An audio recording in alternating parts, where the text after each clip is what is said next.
Olá, querido aluno do curso de Educação Física, seja bem-vindo à disciplina de Atividades Físicas e Esportes Adaptados. Eu sou a professora Heloíse Verde de Almeida e nós vamos trabalhar juntos aqui nos nossos encontros teóricos e práticos da nossa disciplina. Para começar a nossa aula, quero apresentar para vocês o Skype para comunicação de hoje. Então, esse canal será ali pelo evelise.tutel@croton.com.br. Então não deixe de encaminhar a sua dúvida aí para que a gente possa respondê-la ao longo da nossa aula. E antes de iniciar com o nosso conteúdo da aula de hoje, quero apresentar para vocês lá na câmera de documentos o aplicativo do Saber, que você pode colocar aí no seu celular, no seu tablet, onde você puder aí. Então você vai entrar no Saber e vai acessar aqui, vai buscar o livro da nossa disciplina. Então você vai procurar aqui o livro de Atividades Físicas e Esportes Adaptados, que é a nossa disciplina de hoje. Então você busca o livro no aplicativo, pode ver aqui que você consegue acessar no primeiro link que aparece. Você pode clicar ali no livro, ele vai carregar e vai abrir, e todas as unidades e todas as seções do seu material, da sua apostila, estão disponíveis aqui de uma forma bastante interativa. Então aqui você vai ter todas as questões que você pode fazer de cada uma das unidades. Então você vai acompanhando as questões, vai acompanhando todo o material didático pelo material que está disponível ali no aplicativo do Saber, certo? Então, também não deixe de baixar no seu celular, no seu tablet, para que você tenha acesso ao material que vai ser utilizado aqui na nossa disciplina, tá bom? Então, não deixe de acessar e também aqui fazer o download do aplicativo do Saber. Então, na nossa aula de hoje, nós vamos falar um pouco sobre a deficiência intelectual. Então, vamos entender o que é essa deficiência e vamos entender orientações para a prática de atividades físicas por pessoas com deficiência intelectual. E aí, aqui no nosso convite ao estudo, vamos ver que a nossa unidade, e a nossa aula, vai ser dividida em 4 situações problema. Na primeira, vamos falar sobre educação física e inclusão. Na segunda, os aspectos gerais da deficiência intelectual. Na terceira, o esporte adaptado para a pessoa com deficiência intelectual. E na nossa quarta situação problema, vamos falar sobre a prática esportiva e deficiência intelectual. E aí, como alguns conhecimentos prévios que a gente precisa para iniciar com a disciplina e com a aula de hoje, o primeiro ponto que nós vamos entender é aqui a nomenclatura. Quando você for se referir a uma pessoa com deficiência, o termo que deve ser utilizado é justamente esse, pessoa com deficiência. E por quê? Isso faz diferença? Com certeza faz. Se a gente está falando de uma pessoa com deficiência, primeiro a gente salienta que é uma pessoa que tem uma série de outras características, que tem um trabalho, que tem uma família, tem uma função social e, dentre todas essas características que ela tem, também tem uma deficiência. Então, é super importante que quando você for se referir a uma pessoa com deficiência, você utilize esse termo, pessoa com deficiência. E no quadro, a gente vai ver então que o conceito da deficiência é um impedimento a longo prazo de natureza física ou motor, então esses termos são sinônimos, intelectual ou sensorial, os quais em interação com diversas barreiras podem obstruir a participação plena e efetiva nesse indivíduo na sociedade em igualdade de condições com as demais pessoas. Então essa é uma definição da ONU de 2006 e ela já mostra aqui que tem alguns pontos importantes. Diferentes naturezas da deficiência, então diferentes tipos que em interação com a sociedade vai ali pode obstruir a participação desse indivíduo na sociedade. E nós temos, então, diferentes naturezas e diferentes tipos de deficiência. Então, temos uma deficiência que é motora ou física, está relacionado ali a algum comprometimento ortopédico ou neurológico que influencia nos movimentos. Temos deficiência sensorial, que está relacionado aos sentidos, então, principalmente aqui a deficiência visual e deficiência auditiva. A deficiência intelectual, que é o foco da nossa aula de hoje, que está relacionado ali ao desenvolvimento cognitivo, ao comportamento adaptativo do indivíduo. E a deficiência múltipla, que é quando o indivíduo tem mais que um tipo de deficiência associados. Então, por exemplo, uma pessoa que tem deficiência visual e também tem deficiência intelectual. Então, ela tem uma deficiência múltipla. E as sequelas da deficiência também podem ser caracterizadas e classificadas. Primeiro, se ela for temporária, é como no caso de um acidente vascular encefálico. O indivíduo ele tem ali o acidente, né, ele tem um AVE e ele fica com uma série de sequelas. Conforme ele faz o tratamento, essas sequelas deixam de existir, então elas são temporárias. Já a definitiva é aquela sequela que não vai ter ali, ela não vai regredir, né? Então, por exemplo, no caso de uma lesão medular, o indivíduo teve uma lesão medular e ficou paraplégico. É uma sequela definitiva, infelizmente. Segundo ponto, ela pode ser congênita quando o indivíduo nasce com essa deficiência, por exemplo, a síndrome de Down. É uma síndrome genética, por isso o indivíduo nasce com essa deficiência, ela é congênita. Ou, se ela for adquirida, vou usar o mesmo exemplo da lesão medular, o indivíduo sofre um acidente automobilístico, tem ali uma ruptura do seu canal medular, e aí então fica uma pessoa com deficiência. Então, é um tipo de sequela, é um tipo de deficiência adquirida. Um terceiro ponto é se ela for progressiva, é quando as sequelas elas vão se acumulando. É o caso, por exemplo, de uma esclerose múltipla, que a pessoa vai perdendo os movimentos pouco a pouco, vai somando essas perdas. Então, é uma sequela, uma deficiência progressiva. E se ela for não progressiva, então, por exemplo, a paralisia cerebral. O indivíduo nasce com a paralisia cerebral, tem ali, pode ser durante o parto, ou pode ser ali algum momento no inicinho do desenvolvimento do indivíduo, e aí essas sequelas elas não vão se somar. Ele ficou com aquelas sequelas e vai continuar com aquelas sequelas. Então, é importante a gente entender essas caracterizações, esses tipos da deficiência e das sequelas, para que a gente possa entender cada tipo da deficiência. Então, é super importante a gente relembrar e retomar esses conhecimentos aqui. Na nossa aula de hoje, a nossa situação geradora de aprendizagem, como a gente vai ver lá no quadro, ela vai ser um momento ali, uma situação em que o Manuel e o Pedro, como a gente vai ver lá no quadro, eles são alunos de um curso da área de saúde e eles vão iniciar com um projeto de iniciação à docência. E nesse projeto eles vão visitar escolas que realizam um trabalho de pesquisa de dúvidas e busca por soluções dessas dúvidas. E aí essas dúvidas vão estar relacionadas à prática de atividades físicas para pessoas com deficiência intelectual. Então, ao longo da nossa aula aqui, a gente vai auxiliar os meninos Manuel e Pedro ali no desenvolvimento das suas atividades no seu projeto de iniciação, para que eles possam elaborar atividades ali para alunos com deficiência intelectual, certo? Então, ao longo das nossas situações problemas, nós vamos aqui acompanhando esses desafios do Manuel e do Pedro, tá bom? Então, vamos agora para a nossa primeira situação problema.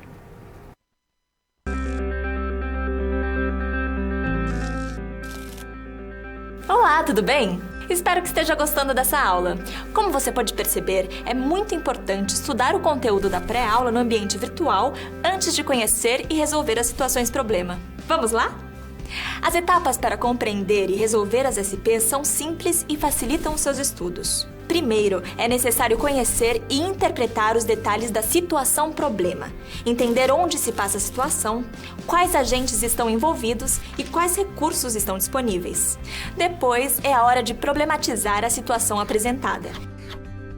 Isso significa que seu desafio foi elaborado com base nas informações de empresas, experiência dos professores e acontecimentos do cotidiano de sua área. E por último, você vai solucionar as problemáticas. Para isso, você deve utilizar dos conceitos e das teorias vistas nas pré-aulas. Então o desafio está com você. É hora da SP1.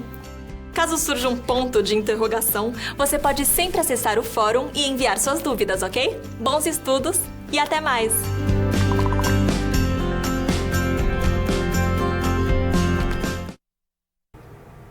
Então agora, na nossa primeira situação problema, nós vamos ver que o Manuel e o Pedro, como a gente vai ver lá no quadro, vão iniciar com as suas atividades no projeto de iniciação à docência. Então eles vão visitar um colégio e vão desenvolver ali no desenvolvimento de uma atividade de vôlei. Eles perceberam que tem um aluno que se distrai e que perde a atenção com facilidade. E aí eles foram perguntar para os professores, para os colegas, e eles relataram que esse aluno, ele tem um déficit cognitivo. Então é um aluno com deficiência intelectual. Então, quais atividades físicas o Manuel e o Pedro podem propor para esse aluno? Ainda, quais as reais limitações mentais ou intelectuais desse aluno? E terceiro, como realmente a gente pode incluir esse aluno socialmente na sala de aula por meio da educação física.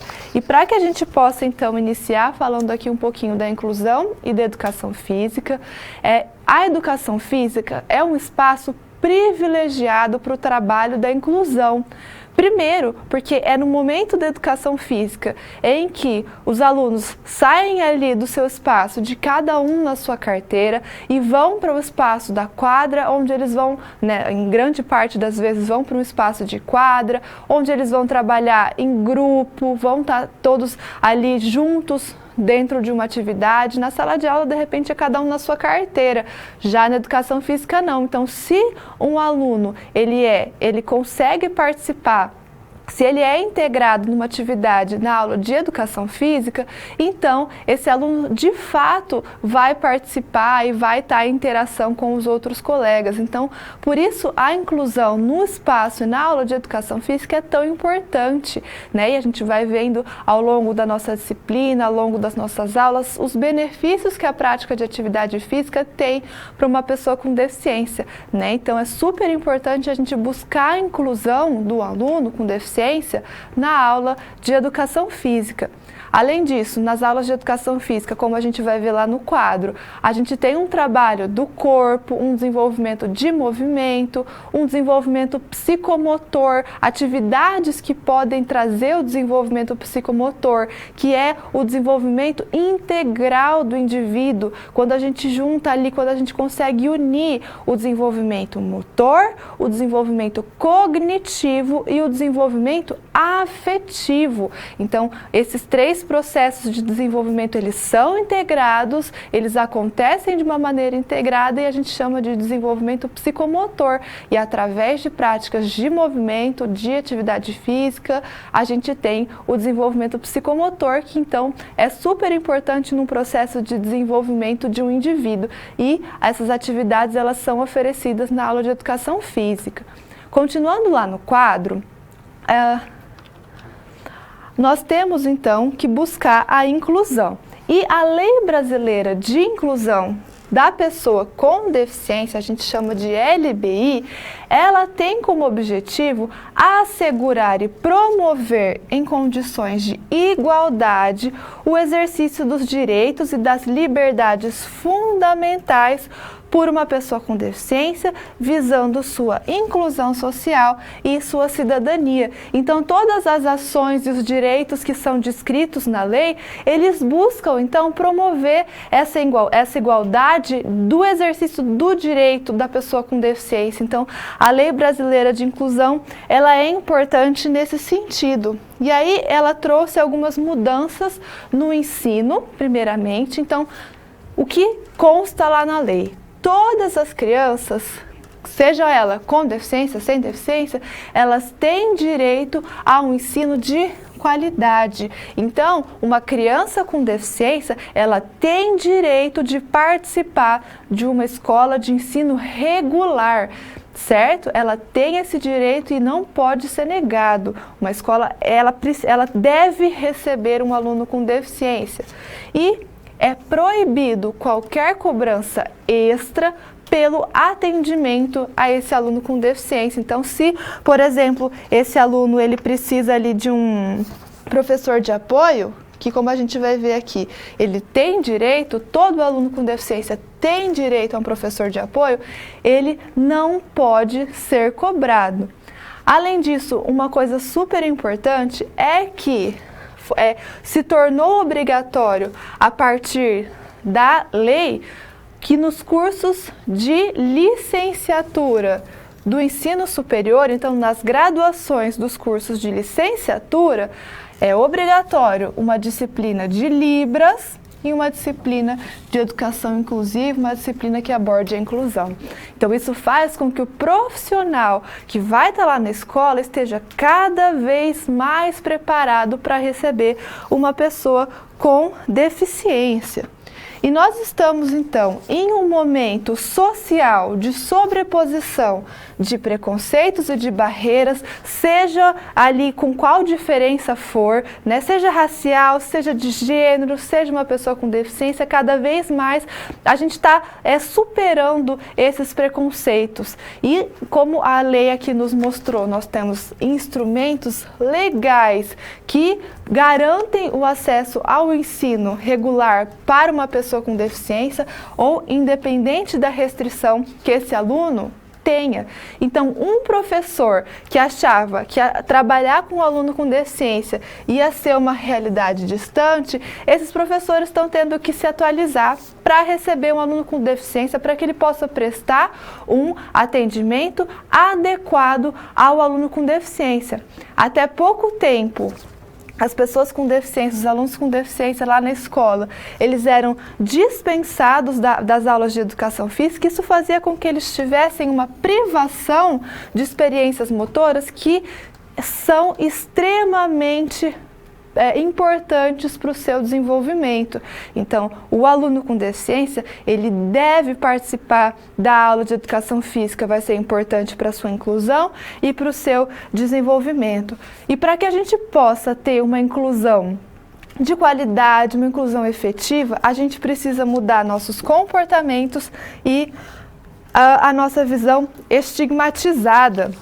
Então, a gente não pode olhar para uma pessoa com deficiência e pensar, poxa, coitado, uma pessoa tem deficiência, né? Sempre a gente pensar, criar esse estigma da deficiência, nós temos que olhar de um outro lado.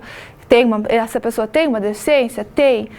Mas ele pode fazer, ele tem uma série de potencialidades e é para isso que nós temos que olhar, porque esse indivíduo é capaz de fazer, porque não só as limitações, mas para aquilo que ele tem de potencial, de capacidade de tentar explorar isso nesse aluno, nesse indivíduo, seja ali no espaço que a gente estiver trabalhando, na escola, no clube, na academia de musculação, independente do espaço, olhar para o potencial desse indivíduo, claro, entendendo as suas limitações, entendendo as suas possibilidades e prescrevendo uma atividade física adequada, mas sempre focando no que esse aluno tem de potencial, certo? Buscar explorar e não ter essa visão estigmatizada, essa visão assistencialista, né? Não é isso que vai favorecer o desenvolvimento desses indivíduos.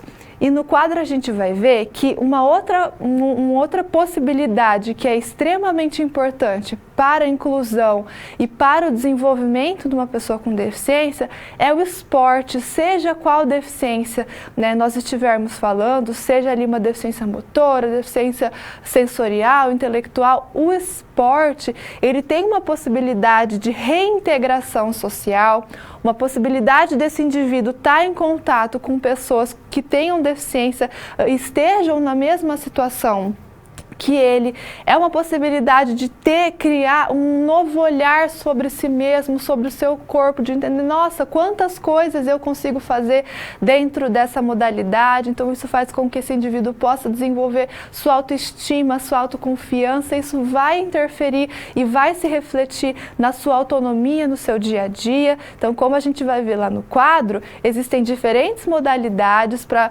diferentes deficiências, diferentes características e limitações e possibilidades.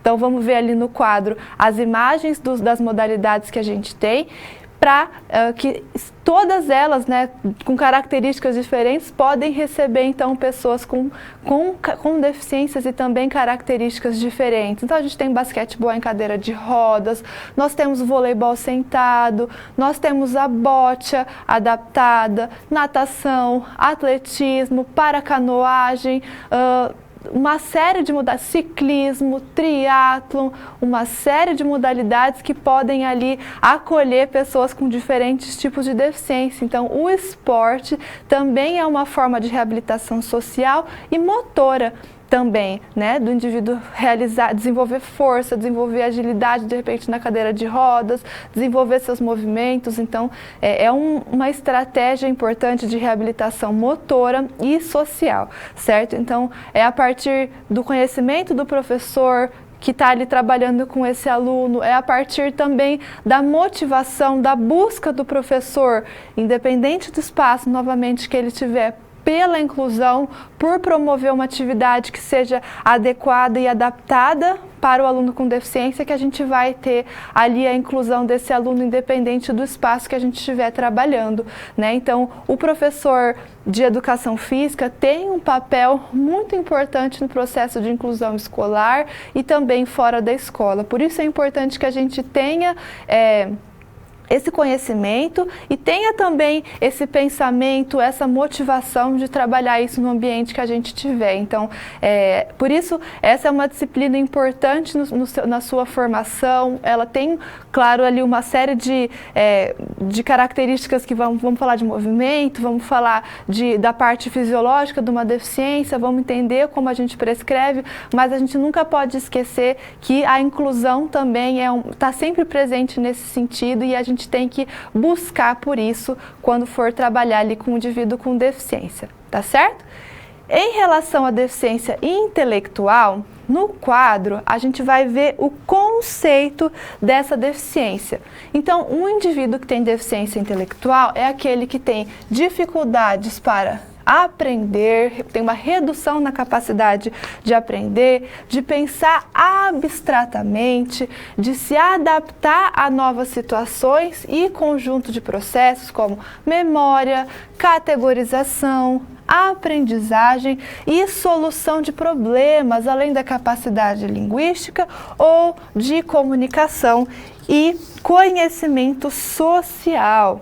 Então, para a gente classificar uma deficiência, a gente tem que entender que essa é uma concepção multidimensional. Então, é necessário aqui que as limitações desse indivíduo, elas sejam influenciadas por esses 4 parâmetros A, B, C e D aqui. Primeiro, os padrões de referência do meio circundante em relação ao que se considera o desempenho normal ou o comportamento desviante. Então, o meio, os padrões de referência são importantes para a classificação. Segundo, a intensidade e a natureza das demandas sociais. Terceiro, as características do grupo de referência em relação ao qual a pessoa é avaliada. E, por fim, a demarcação etária do considerado período de desenvolvimento convencionado e demarcado nos 18 anos de idade. Então, a deficiência intelectual, ela é uma deficiência que ela se desenvolve no processo de desenvolvimento. Então, diferente, por exemplo, do que a gente tem no processo de envelhecimento, que é a demência, o indivíduo também vai perdendo suas capacidades cognitivas, memória, mas isso não é deficiência intelectual. A deficiência intelectual, ela sempre se dá no processo de desenvolvimento do indivíduo. Por isso, ali a gente diz que a idade é importante para essa classificação, né? Sempre no processo de desenvolvimento. E esse modelo multidimensional, como a gente vai ver lá no quadro, ele conta com 5 características ali da deficiência. Então, 5 pontos em que a pessoa com deficiência, ela vai ali, 5 dimensões, né, que ela vai ter ali os seus reflexos. Primeiro, as habilidades intelectuais, então a capacidade cognitiva propriamente dita do indivíduo. Segundo, o comportamento adaptativo, que é o que a gente vê aqui na imagem. Então, é a possibilidade desse indivíduo ter cuidados pessoais, ter um desempenho escolar adequado, ter um desempenho no trabalho, ter independência na sua locomoção. Então, é um indivíduo que sabe que, por exemplo, um indivíduo que tem deficiência intelectual, muitas vezes ele não sabe que, por exemplo, ele não escovou o dente, se ele está com uma camiseta que não está cheirosa. Então, isso é o comportamento adaptativo, essas adaptações do comportamento. Terceiro, a participação, interações e papéis sociais. A deficiência intelectual, ela se reflete também nesses papéis sociais. Então, do indivíduo ter um papel no seu trabalho, um desempenho no seu trabalho, ter um desempenho na sua família, uma função familiar. Quarto, a saúde, então também nos cuidados de saúde, na saúde de uma forma geral e também nos contextos, certo? Então, a deficiência ela vai se refletir nessas 5 dimensões, certo? Então, a partir do que a gente viu aqui, do entendimento da importância da inclusão, conceituamos e entendemos um pouquinho da classificação da deficiência intelectual, a gente pode partir para a resolução da nossa SP1. Então, lá no quadro a gente vai ver que nós estávamos com o Manuel e com o Pedro, e eles viram que tinha um aluno que tinha ali um pouquinho de dificuldade intelectual. E aí eles pensaram quais atividades poderiam ser propostas. Primeiro, as atividades em grupo vão ser importantes para que esse indivíduo possa trabalhar a sua socialização. Quais as reais limitações cognitivas desse aluno? Então a gente tem que pensar, vimos aqui que existe um reflexo em habilidades cognitivas, então isso precisa ser avaliado. E como a gente pode realmente incluir esse aluno na sala de aula. Então, nós vamos falar mais ao longo da aula, mas a gente precisa ter uma transmissão de informação que seja adequada para esse indivíduo, para que ele possa de fato compreender, e nós temos que também fazer algumas adaptações nas nossas atividades para que elas possam também se enquadrar ali nas necessidades, no que esses alunos têm ali de possibilidade, certo? Então, agora a gente vai partir para a nossa segunda situação problema.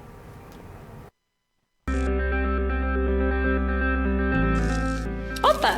E aí? Como você se saiu com a primeira SP? Com as dicas que a gente viu, nem ficou difícil, não é mesmo? Você percebeu o caminho traçado para obter uma solução satisfatória? Primeiro, você estuda os conceitos teóricos. Em seguida, você conhece e avalia a situação. E só então, você tem conhecimento suficiente para se empenhar em resolver a situação-problema. Entendeu por que é importante fazer uso de todos os recursos do material didático antes de iniciar as SPs? No ambiente virtual, você encontra textos, web-aulas e vídeos para enriquecer os seus estudos. Vamos para mais um desafio? Boa sorte na SP2 e até mais!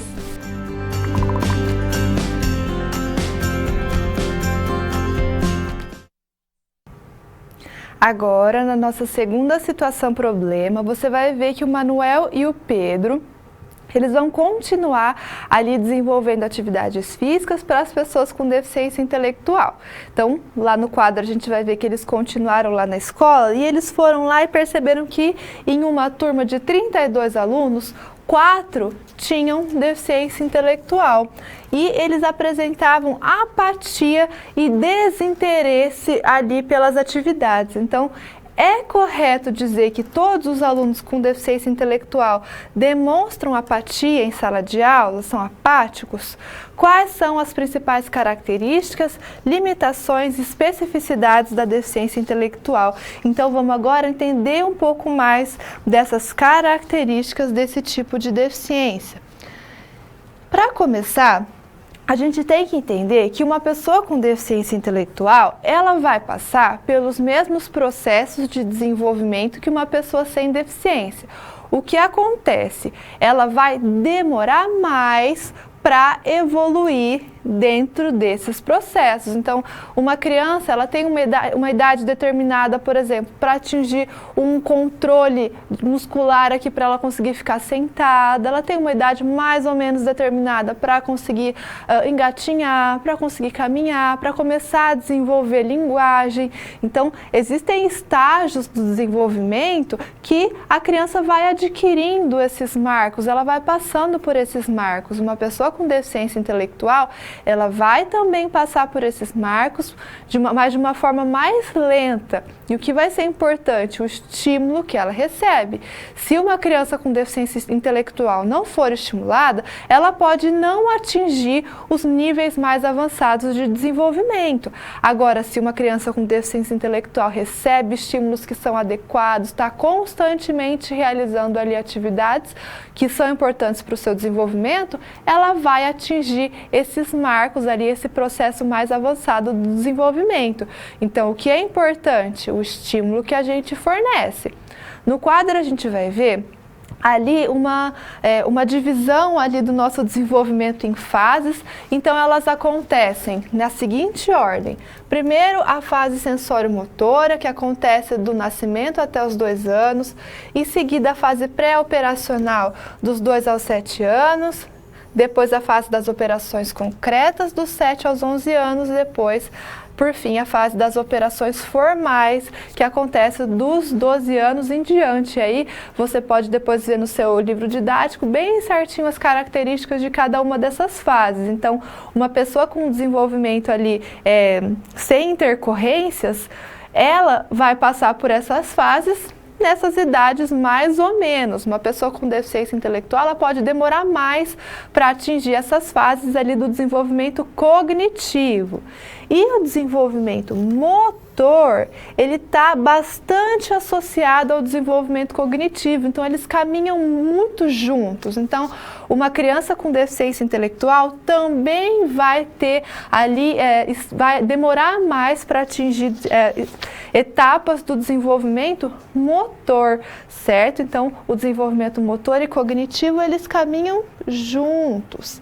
E quais são as características motoras de uma pessoa com deficiência intelectual? Depende do tipo e do grau. Então, principalmente aquelas deficiências mais severas, o indivíduo pode ter problemas estruturais, pode também ter problemas no corpo. Eles podem apresentar também problemas na aquisição de controle postural, como eu falei, demora mais para sentar, para caminhar. Ainda, as capacidades mais afetadas são as coordenativas e não as condicionantes. Isso eu falei bastante na sua aula prática da deficiência intelectual. Então, a gente tem esses 2 tipos de capacidades físicas, motoras. As capacidades coordenativas são as que mais dependem do componente cognitivo. Por isso, as pessoas com deficiência intelectual podem apresentar mais dificuldade nesse tipo de capacidade. Muitos deles podem atingir estágios avançados do rendimento motor, e isso é muito importante a gente saber, porque, como eu falei, está completamente relacionado ao estímulo que esse indivíduo recebe. Então, se ele tem uma deficiência num grau menor, né, uma deficiência mais leve, uma deficiência moderada, esse indivíduo, ele, com um estímulo adequado, ele pode atingir ali estágios avançados do rendimento motor. muitas pessoas com deficiência intelectual são hipotônicos, espásticos ou obesos, então apresentam um tônus muscular mais baixo, isso ser hipotônico. Ser espástico é quando a gente não tem quando a gente tem um tônus muscular dali maior, indivíduo que apresenta uma espasticidade, então a gente pode ter influência então no tônus muscular, porque também é uma característica que está bastante relacionada ao sistema nervoso, certo? Ainda, eles podem apresentar lentidão e escolha de estratégias motoras inadequadas, também pelo atraso no alcance da sequência de desenvolvimento, então eles podem, quando a gente dá uma tarefa, eles podem escolher estratégias erradas para responder essa tarefa motora. Então, as orientações que a gente fornece, o feedback que a gente fornece vai ser importante. E alguns podem apresentar problemas de ordem maturacional, que podem também ser mais evidenciados ali com a carência de estímulos adequados. Então, novamente, esses indivíduos, eles precisam ali de uma estimulação que seja adequada. Em relação aos problemas de atenção e apatia para aprender, os indivíduos com síndrome de Down, eles podem apresentar dificuldades de manter o foco, de manter a atenção. Por isso, a gente tem que buscar retirar distratores e trabalhar os estímulos de um de cada vez. Então, não adianta a gente pegar com um aluno com deficiência intelectual e dar um brinquedo com aquele monte de informação ou passar uma atividade que tem um monte de informação e querer que ele faça tudo de uma vez da forma adequada. O que a gente tem que fazer? Focar num estímulo. Então, eu quero ensinar determinada função, determinado movimento. Então, eu vou trabalhar um brinquedo, eu vou trabalhar um brinquedo de encaixar. Então, eu não vou fazer um brinquedo de encaixar, que tem um monte de cores, um brinquedo que faz som, que tem diferentes texturas. Vou trazer um brinquedo simples de encaixar. Aí ele vai aprender a encaixar. Depois disso, agora ele já está conseguindo encaixar, agora a gente vai trazer um som ali para aquele brinquedo. Então, a gente tem que trabalhar os estímulos para que eles possam manter a atenção naquele estímulo e desenvolver o que aquilo ali tem de objetivo, né? Então, por exemplo, se eu vou ensinar uma atividade, eu não posso, uma bandeja, eu não posso ensinar a bandeja toda de uma vez e falar, faz a bandeja, tem que dividir, vamos aprender o salto, vamos aprender o arremesso, vamos aprender os passos, então agora vamos fazer a bandeja. Essa é a ideia, a gente trabalhar com os estímulos, um de cada vez, do mais simples para o mais complexo, para que ele possa sempre compreender e realizar o que a gente tem de objetivo ali com aquele estímulo, para depois ele integrar tudo. Continuando lá no quadro, em relação à apatia para aprender, eles podem ter sim, né, uma diminuição do caráter explorativo, problemas da memória de curto prazo e uma atenção que é seletiva. Então, eles podem ser crianças que exploram menos uma atividade. E o que a gente pode fazer para tentar reduzir essa questão da atenção e da apatia? Sempre falar com concisão, com clareza e trabalhar com mudanças no tom de voz. Se eu vou falar sempre, vamos fazer uma atividade, você vai correr, você vai dar uma volta ali. Não, vamos lá, é um desafio, vamos correr, você vai ali. Mudanças no tom de voz para que essa criança se mantenha atenta. Usar também diferentes canais sensoriais. Se eu estou só falando, meu aluno não está escutando, então eu vou gesticular, eu vou desenhar, eu vou buscar outros canais de informação, outros canais sensoriais, para que esse indivíduo consiga ali ter atenção. Então, trabalhar com materiais que sejam coloridos ou emitam sons, para que também tragam mais atenção. Associar com conceitos da realidade. Então, se eu quero ensinar, por exemplo, essa pessoa andar ali de 4, vamos andar de 4 igual um cachorro? Você já viu como um cachorro anda? Então, é igual um cachorro. Então, a gente associa com conceitos da realidade do aluno. E também ali cuidado com a quantidade de informações e de estímulos, como eu falei. Outra característica é em relação aos problemas de linguagem e comunicação. Esses indivíduos com deficiência intelectual podem apresentar um vocabulário reduzido e também dificuldades para se comunicar. Então, eles podem apresentar restrições estruturais e a falta de experiência também vai influenciar. Da mesma forma que uma criança sem deficiência, se ela não tem acesso a um vocabulário amplo, ela não vai aprender um vocabulário muito grande, né? Então, eles precisam ter acesso também ali a diferentes comunicações. Eles podem apresentar dificuldades em expressar suas vontades, por isso é importante a gente estimular outros canais de comunicação além do verbal e as atividades rítmicas e expressivas. Então, a dança, por exemplo, é interessantíssimo para que essa criança possa aprender a usar, por exemplo, o seu corpo para se comunicar, né? Então, buscar outros tipos de comunicação. Uma outra característica que eles podem apresentar são as dificuldades de compreensão. Então, dificuldade em aprender conceitos, em estabelecer relações entre fatos, eventos ou estímulos diferentes que podem ser ali decorrentes de limitações na memória.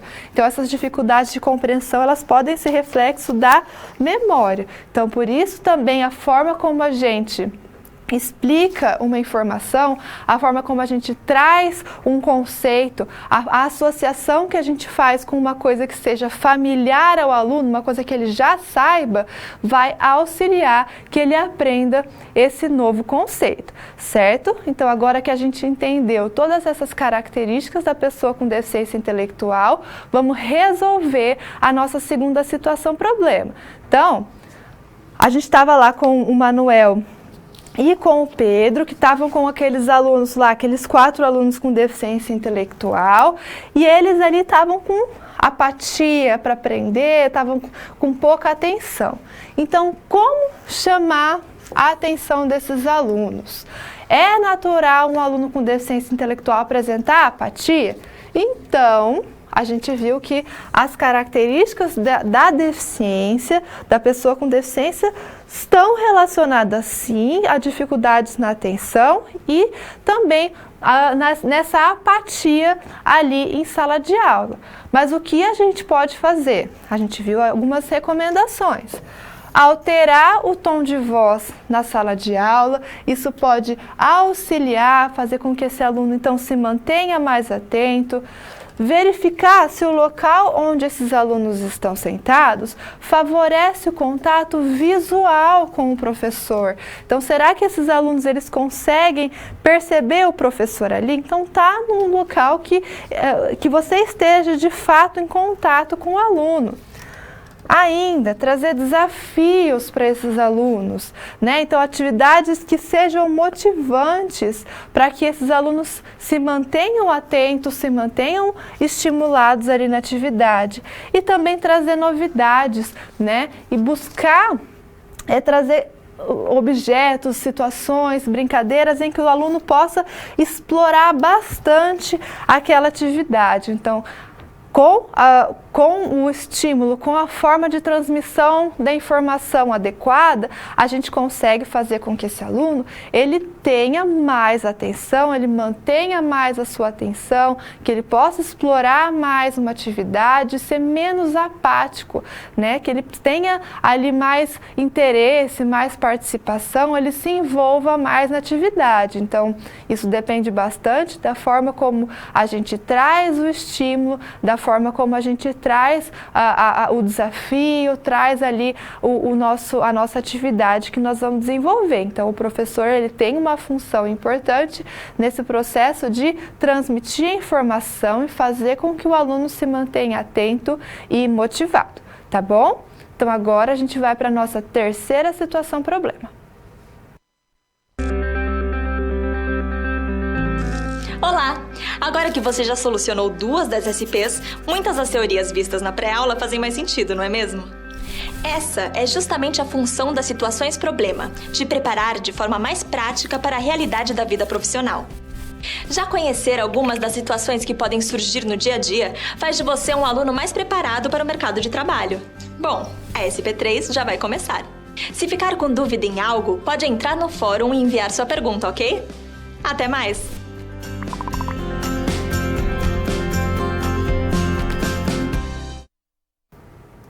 Então agora, na nossa terceira situação problema, nós vamos ver que o Manuel e o Pedro, eles foram para uma nova escola, agora para continuar o seu projeto de docência. Como a gente vai ver lá no quadro, essa nova escola, ela tem um espaço bom para atividade física, só que falta manutenção nesse espaço.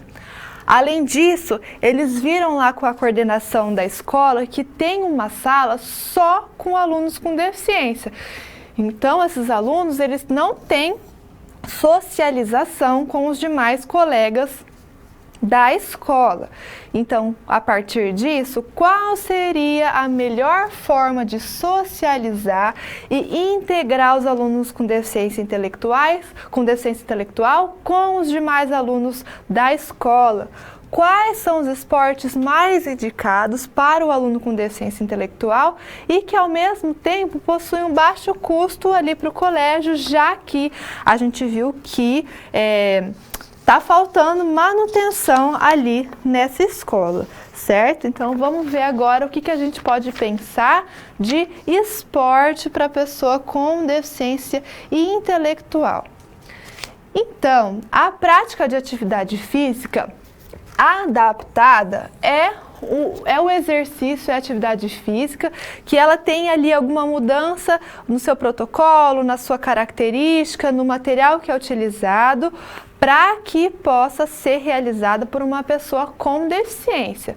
Então, esse modelo de prática de atividade física, ele tem passado por uma mudança, né, de uma característica mais médica, mais terapêutica, mais de reabilitação, para um modelo mais pedagógico. Para quê? Para que uma criança na escola possa também realizar atividade física, uma criança com deficiência. Então, quando o esporte, a prática mesmo de atividade física, ela foi pensada para uma pessoa com deficiência, ela tinha uma característica muito mais terapêutica, ela estava muito mais relacionada à reabilitação do indivíduo com deficiência, mas o que se percebeu? Que essa prática, ela traz benefícios para aquela pessoa, ela é importante para o desenvolvimento daquela pessoa, então as características dessa prática, elas foram também se adaptando para um ambiente mais escolar, então elas foram adquirindo uma característica mais pedagógica. E aí, continuando lá no quadro, a gente tem então que buscar e trabalhar com ações que visem encorajar e efetivar programas de atividade física para todos os cidadãos durante a vida, oferecendo assistência e apoio profissional quando requerido. Então, dentro do ambiente que a gente estiver trabalhando com atividade física, a gente tem que pensar que esse modelo de treinamento, de atividade, né, de exercício, ele tem que ser ali para todas as pessoas, certo? Então, é importante isso dentro da educação física adaptada.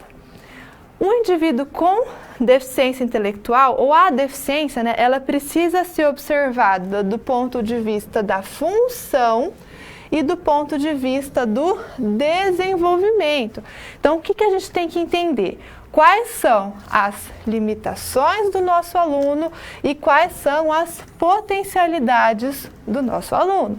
Então, eu preciso entender o que esse aluno consegue fazer, o que ele ainda não consegue fazer, o que ele faz melhor, onde ele tem mais dificuldade, qual é o nível de desenvolvimento cognitivo do meu aluno, qual é o nível de desenvolvimento motor do meu aluno, qual é o contexto institucional. Então, quais são as atividades que ele participa, como é o ambiente da escola que ele frequenta, como é o ambiente do trabalho que ele frequenta.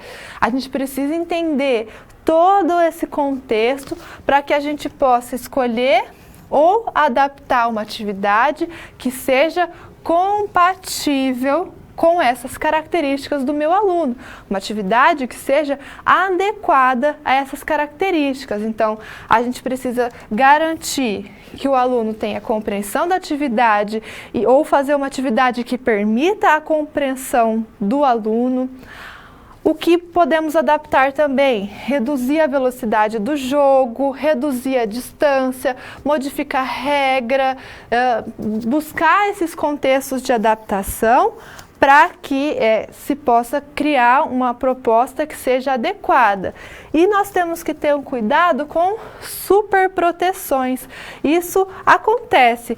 A gente tem um receio, principalmente quando vem dos pais. Existe um receio de que o filho ou de que o aluno esteja participando de uma atividade física que não seja adequada. No entanto, se a gente super protege e se a gente não coloca esse indivíduo numa situação em que ele vai estar em interação, que muitas vezes pode não ser a situação mais segura de todos, um jogo coletivo, pode acontecer algum empurrão, pode acontecer um choque entre um aluno e outro, mas isso vai ser importante para aquele aluno. Então, a gente tem que ter um certo cuidado com superproteção para que a gente não faça com que o nosso aluno não participe de determinadas atividades por receio. A gente tem que buscar, sim, segurança, buscar uma atividade, como eu falei, que seja adequada, uma proposta que seja compatível, mas tomar um cuidado com superproteções ali para que a gente não tire o aluno ou o nosso aluno com deficiência intelectual de uma situação que pode ser importante para o seu desenvolvimento, né? E aí, quais esportes ou quais modalidades a gente pode pensar para uma pessoa com deficiência intelectual? Primeiro, os esportes aquáticos, como a gente vai ver lá no quadro. Então, lá na água, por exemplo, a natação, polo aquático, hidroginástica, qualquer atividade que a gente esteja fazendo dentro da água, é preciso elaborar uma nova arquitetura motora. Por quê?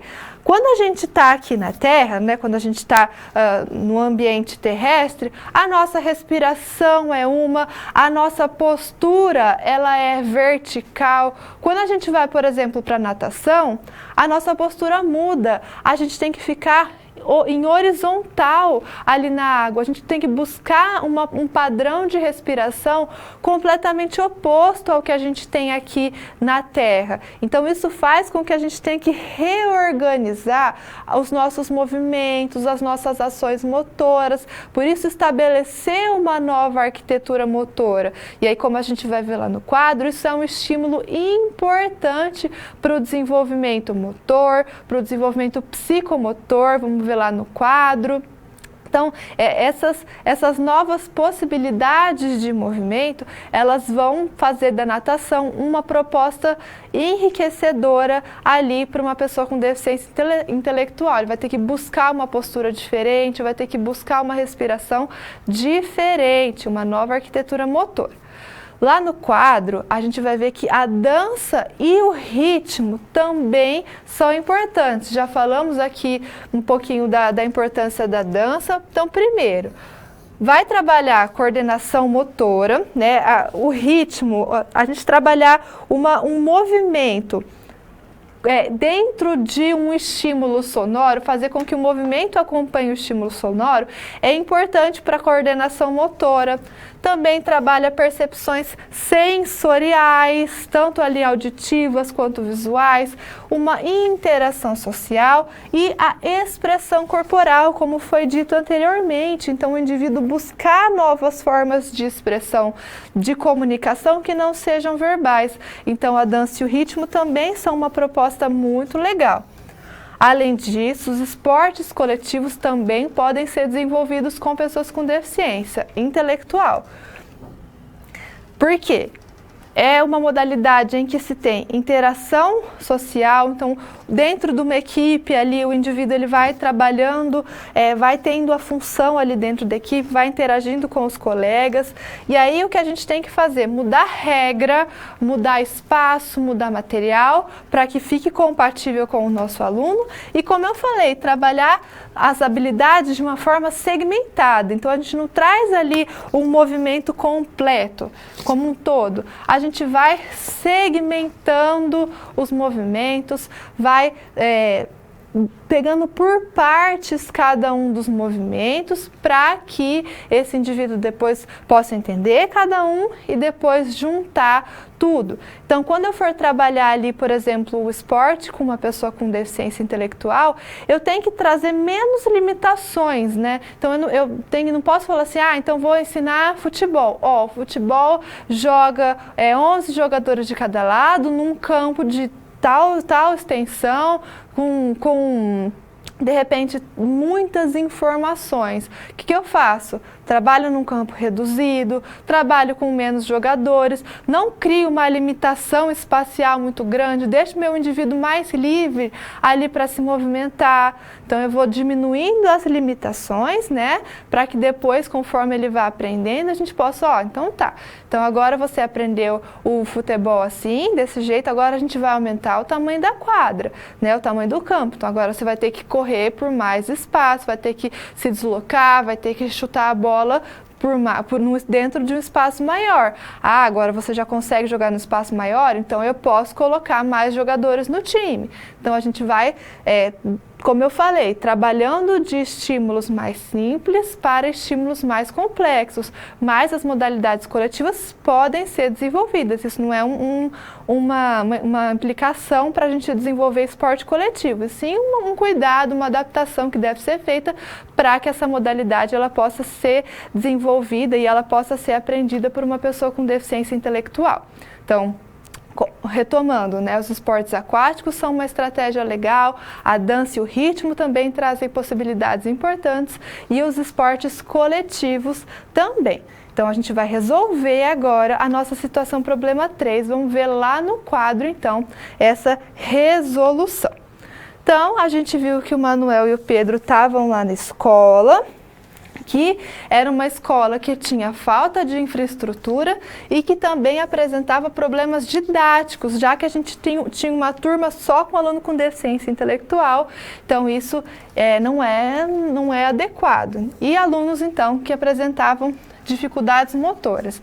E a gente queria propor ali para esses alunos, né, para esses alunos dessa escola, atividades que tivessem um baixo custo, e atividades que fossem ali integrar esses alunos. Então, para que a gente possa trazer esse tipo de atividade, a gente tem que conhecer, primeiro de tudo, e respeitar as limitações motoras do aluno.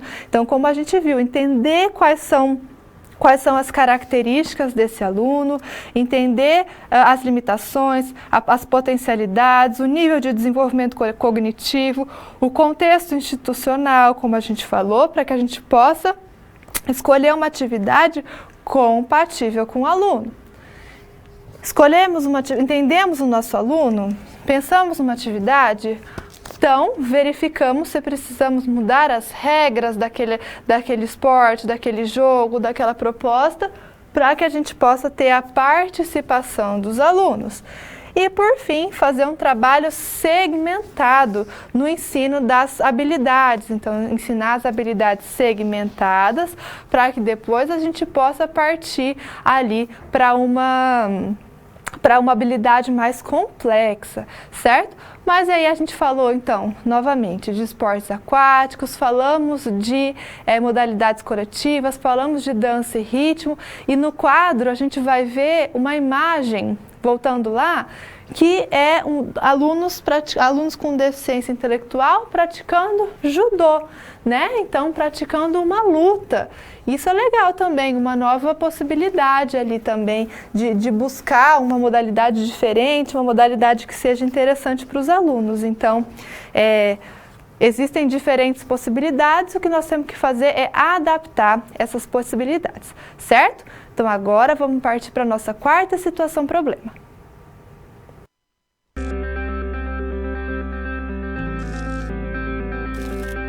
O trabalho de um bom profissional é a soma de conhecimento e experiência. O conhecimento você obtém estudando a pré-aula, tirando dúvidas no fórum, acessando as webaulas, ou seja, fazendo bom uso dos materiais oferecidos aqui no ambiente virtual. Já para ter experiência antes mesmo de ir para o mercado de trabalho, você precisa se empenhar na resolução das SPs. Lembre-se, quanto mais você se dedicar, analisando com atenção, fazendo anotações na hora de levantar hipóteses, procurando diferentes soluções até obter a melhor, mais preparado você estará para desempenhar sua profissão. Você já resolveu 3 desafios, mas ainda falta SP4. Se dedique, hein?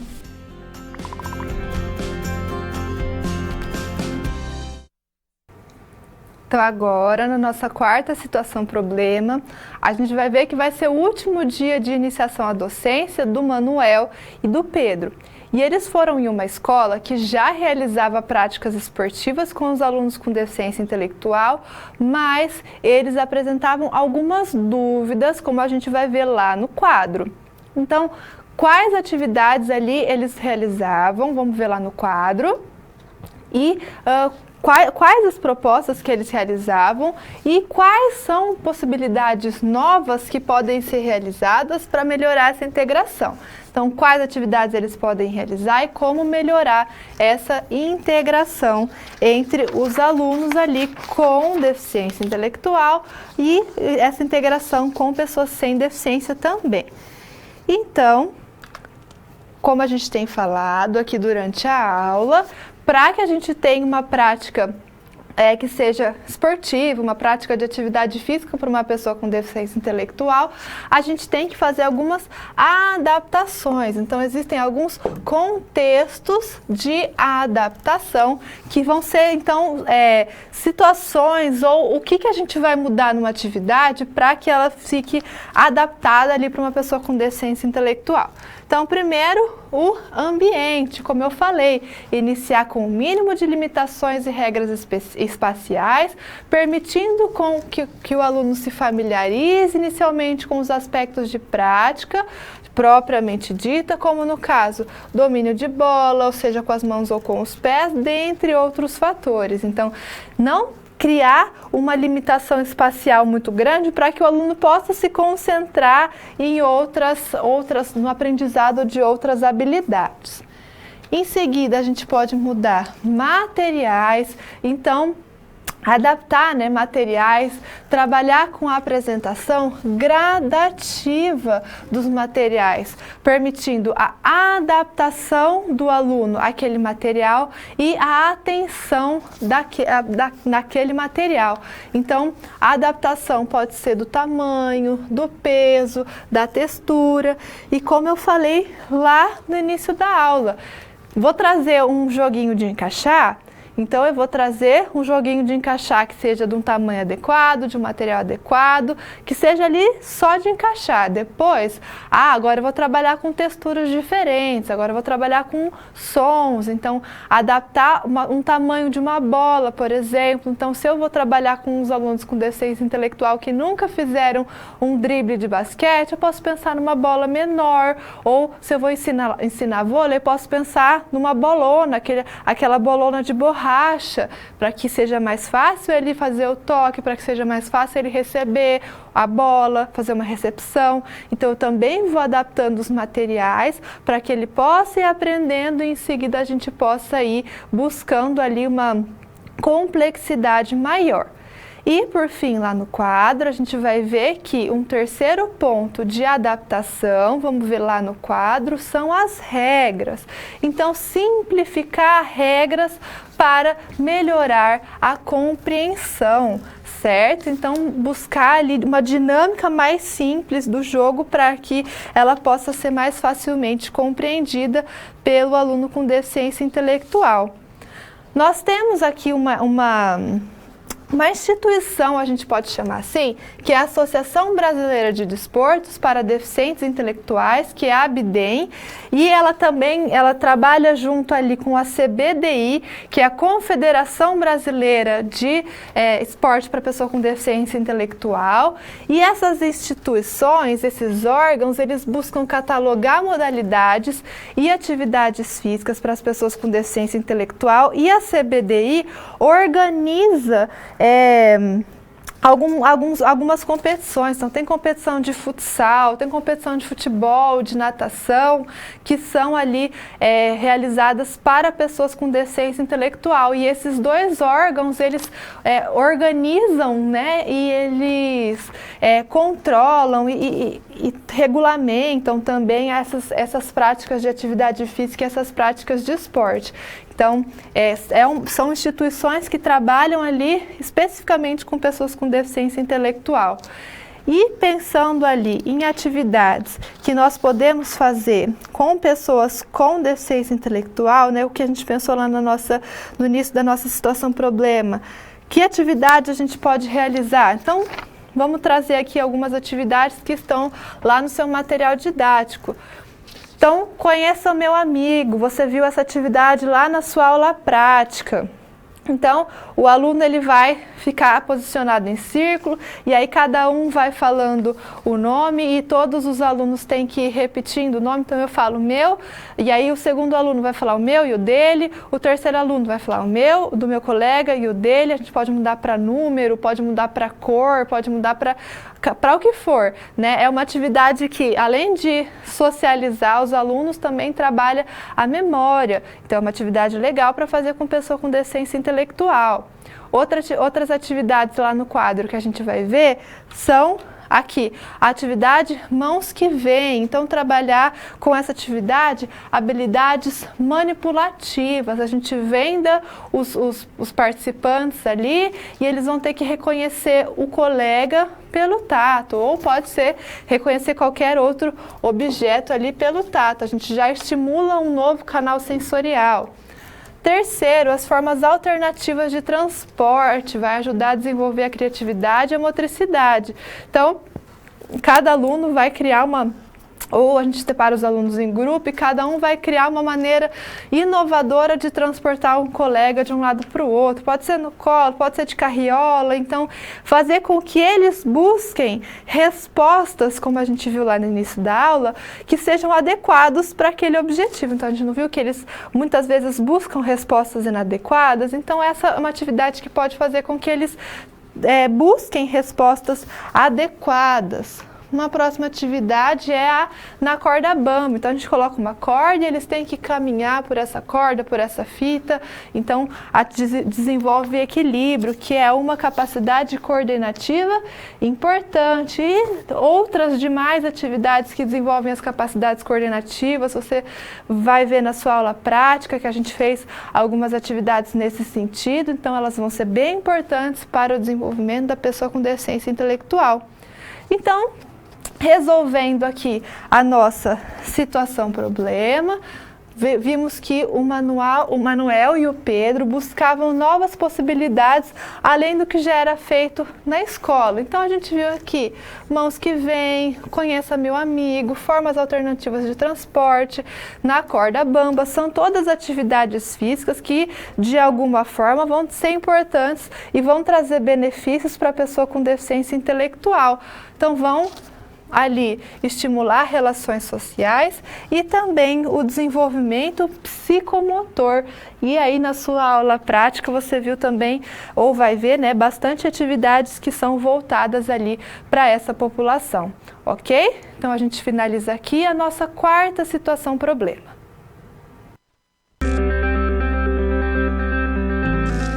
E agora que todos os desafios foram concluídos com sucesso, é hora de refletir sobre o que foi visto. O objetivo das SPs é ampliar o seu conhecimento e te ensinar a como utilizar na sua realidade profissional os conceitos vistos aqui. Essa é uma metodologia que exige muita proatividade e empenho da sua parte, já que segue o modelo de uma das tendências mais avançadas no mundo, a sala de aula invertida. E em contrapartida, vai te transformar num profissional diferenciado e mais qualificado para desempenhar as funções da sua profissão. Por isso, faça bom uso dos materiais e das interatividades oferecidas. Não deixe de acessar o seu ambiente virtual e completar a sua pós-aula, ok? Cada parte do processo é essencial para a sua aprendizagem. Até mais! Então, agora que nós já resolvemos as nossas 4 situações, problemas aqui da nossa aula de hoje, vamos buscar uma nova situação que é muito interessante. Vamos falar um pouquinho de síndrome de Down, que vai ali auxiliar você no desenvolvimento do seu trabalho do semestre e também é uma das principais causas de deficiência intelectual e frequentemente você vai encontrar ali pessoas com deficiência intelectual, já que é uma deficiência com uma incidência bastante grande. É a alteração cromossômica mais comum dentre todas as outras, então é um tipo de deficiência mais comum, mais frequente. No quadro a gente vai ver que a deficiência intelectual, então, é uma alteração genética que ela acontece pela trissomia do cromossomo 21. Então, ao invés de ter um par de cromossomo 21, a gente vai ter 3 cromossomos nesse caso. A deficiência intelectual, a síndrome de Down é uma deficiência múltipla, já que ela associa deficiência intelectual a sequelas motoras e sensitivas. Então, é uma deficiência múltipla. E existem 3 casos diferentes de síndrome de Down. A trissomia típica, que ela é quando lá na formação do espermatozoide do óvulo, a gente tem os números adequados de cromossomos e daí, na hora da formação do gameta, por algum motivo que não se sabe o que se forma um novo par, um novo cromossomo 21. Então, essa é a trissomia típica. A gente tem também a translocação, que é quando na formação do gameta, uma partinha do cromossomo 14 vai lá para o cromossomo 21, então a pessoa fica com 2 cromossomos 21 mais um pedacinho do 14 junto com o 21, então também se reflete na síndrome de Down. E nós temos também o mosaicismo, que a trissomia típica é o caso mais frequente, é o que mais tem. A translocação e o mosaicismo são bem raros. E o mosaicismo é que já formou o gameta, no momento já teve ali um processo de divisão, de multiplicação celular, e em algum momento, também não se sabe por que, acontece uma mutação genética que forma ali o mais um cromossomo 21. Então fica 3 cromossomos 21. E aí esse é um caso bem mais raro, e como ele acontece no momento mais tardio da divisão celular, é quando o indivíduo tem menos características da síndrome de Down. Bom, como eu falei, ela tem uma incidência bastante grande, é cerca de 1 em cada 750 nascidos vivos, e existem ali alguns estudos que buscam entender de onde vem essa mutação genética, né? De onde parte essa mutação. Então, em 75% dos casos, os problemas eles são no óvulo e principalmente no óvulo de uma mulher mais velha, com mais de 35 anos. Né? Mais velha não, né? Uma mulher de mais de 35 anos, que apesar de ainda jovem, ela já nasce com o seu óvulo, então o seu óvulo também tem essa idade. Então, a maior parte dos casos é relacionado a problemas no óvulo e em 25% dos casos os problemas eles vêm do espermatozoide. Então, uma mulher de até 25 anos, ela tem uma chance em 1000 de ter um filho com síndrome de Down.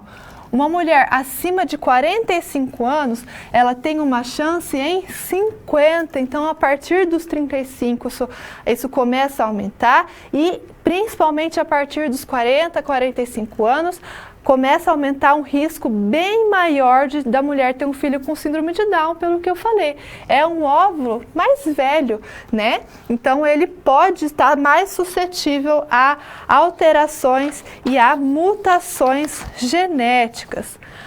As características do fenótipo são os olhos, que é aquele olhinho amendoado, que tem aquela preguinha no cantinho do olho. Os dedos são menores. Muitos deles, né, em 34 a 40% dos casos, eles têm malformação cardíaca, então existe uma incidência de cardiopatias congênitas grandes nos indivíduos com síndrome de Down. Muitos deles apresentam obesidade, que aí ela está relacionado a alguns aspectos que eu falei na aula prática, que um deles é a hipotonia muscular, que é a redução do tônus muscular, que faz com que esse indivíduo gaste menos energia, já que a contração da sua musculatura ela é muito menor.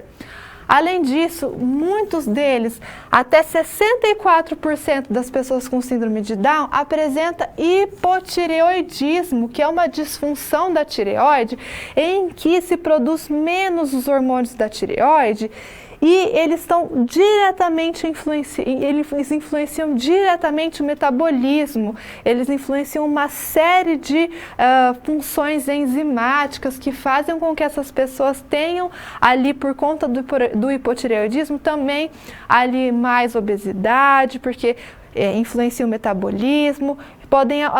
Podem também estar relacionadas a alterações no perfil lipídico, então colesterol mais alto, colesterol total, o HDL mais baixo. Então, o hipotireoidismo ele é muito frequente, ele tem um reflexo grande no metabolismo dos indivíduos com síndrome de Down. Além disso, muitos deles apresentam problemas imunológicos. Então, existem ali pesquisas que investigam e encontram alguns marcadores imunológicos com problemas em pessoas com síndrome de Down. E eles também apresentam uma propensão maior ao desenvolvimento de distúrbios respiratórios, certo? Então, a síndrome de Down, essas alterações genéticas promovem uma série de características morfológicas, fisiológicas, que vão influenciar diretamente no metabolismo desses indivíduos, e por isso a prática de atividades físicas ela deve ser adequada também a esses indivíduos com síndrome de Down, certo? Então, é a principal causa de deficiência intelectual, por isso é importante que a gente conheça. E só uma curiosidade, né, que a estimativa de vida dessa população atualmente é de 60 anos. Então, até pouco tempo atrás, eles viviam muito menos. Agora a gente tem mais cuidados médicos, mais cuidados de saúde, a gente entende a deficiência, entende o que precisa ser feito.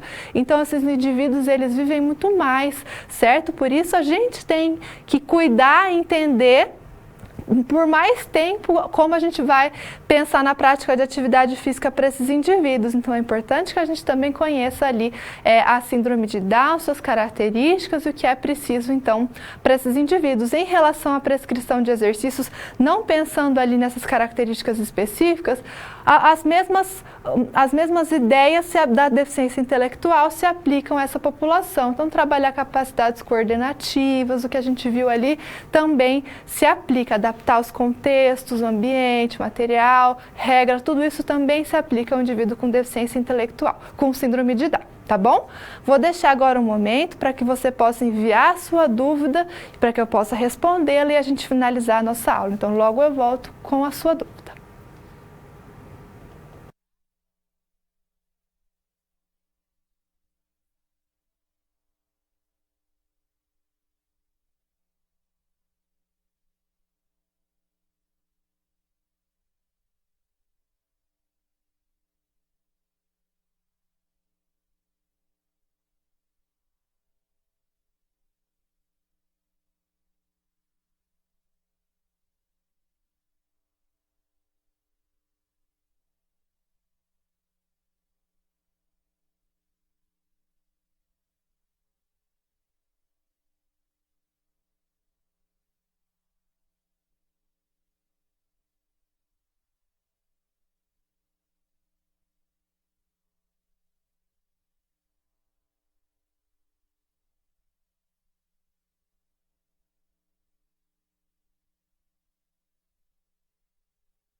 voltando então com uma dúvida que surgiu sobre as características da síndrome da deficiência intelectual. Desculpa, então vamos retomar um pouquinho dessas características.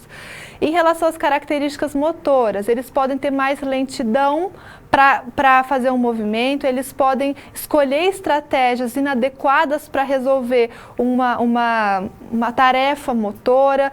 Alguns podem, principalmente aqueles que têm ali uma deficiência mais severa, eles podem apresentar algumas disfunções estruturais do corpo, então algumas das características motoras. Além disso, eles podem, pensando ali em outro tipo de características, ser mais apático e ter uma atenção menor.